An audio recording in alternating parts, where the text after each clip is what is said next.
Everyone talks about who's right in the Israeli-Palestinian conflict, but very few people know the real, complex history of how this land was divided and who has claims to it. It's a story filled with empires, promises, and heartbreaking displacement. So, let's go back in time, cut through the noise, and look at the facts. What does history actually tell us about who owns the land? For centuries, the land we now call Israel and Palestine was part of the vast Ottoman Empire. People of different faiths, Jews, Christians, and Muslims lived there together, mostly in peace, under Ottoman rule. There was no Israel or Palestine as we know them today, just provinces of a larger empire.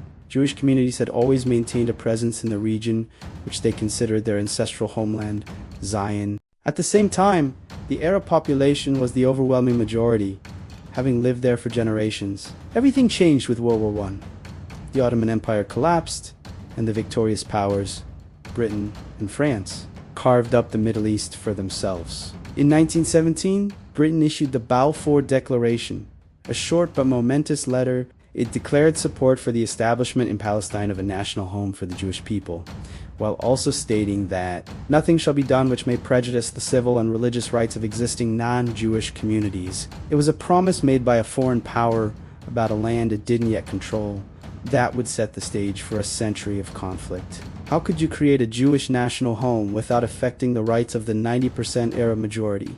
This fundamental contradiction lies at the heart of the issue. After the war, the League of Nations granted Britain the mandate for Palestine, essentially making it the temporary ruler. During the British Mandate period, from the 1920s to the 1940s, Jewish immigration, spurred by the Zionist movement and rising anti-Semitism in Europe, increased dramatically. This influx of new people buying land and establishing communities created friction. The Arab population grew anxious, fearing they would be displaced and lose their own national identity. Tensions erupted into riots and revolts. Both sides were fighting for the same piece of land, believing their future depended on controlling it. Britain, struggling to manage the escalating violence, found itself trapped between its conflicting promises.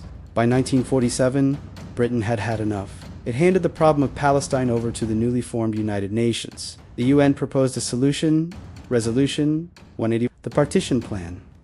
It recommended dividing the land into two separate states, one Arab and one Jewish, with the city of Jerusalem to be administered internationally. The Jewish leadership, despite some reservations, accepted the plan. It offered them the dream of statehood. However, the Arab states and the Palestinian Arab leadership rejected it outright. They argued it was unfair, as it gave 56% of the land to the Jewish state. Even though the Jewish population was still a minority, they saw it as the West giving away their land without their consent. The day the British Mandate ended, on May 14, 1948, David Ben-Gurion declared the establishment of the State of Israel.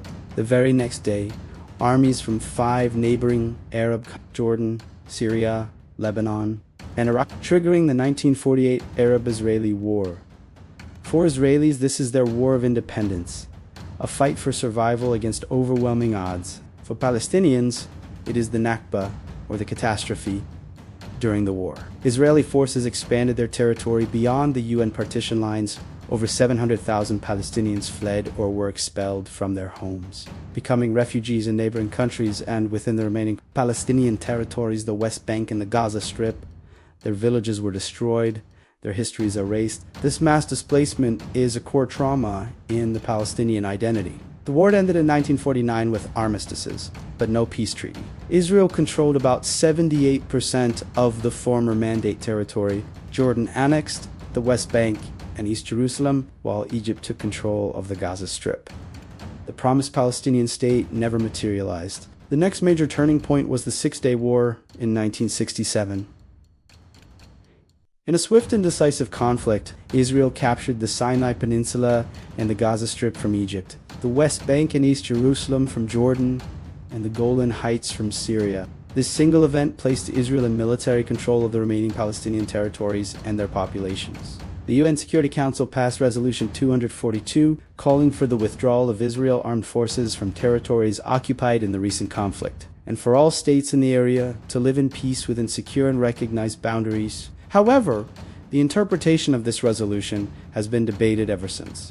Did it mean all territories or just some... Since 1967, the story has been one of ongoing military occupation in the West Bank. In a blockade on Gaza, Israel began building settlements in the occupied territories, which are considered illegal under international law, though Israel disputes this. These settlements have expanded over the decades, creating a complex map of control that many argue makes a viable, contiguous Palestinian state nearly impossible.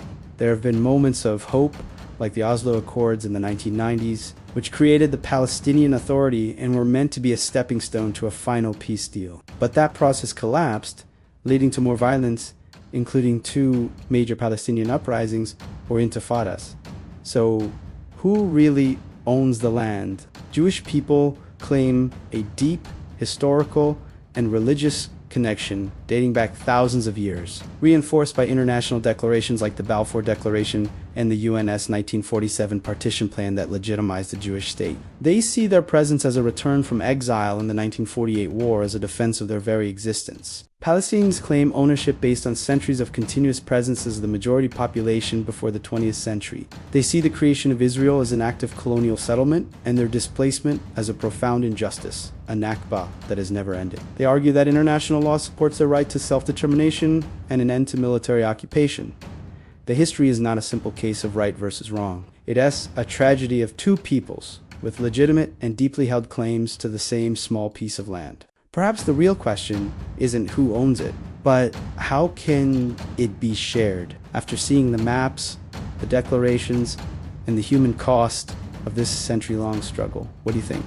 The answer is not simple, and understanding the history is the first step toward any meaningful conversation. Thank you for watching. If this video helped you understand the complexity of the situation, please like and subscribe for more deep dives into the stories that shape our world.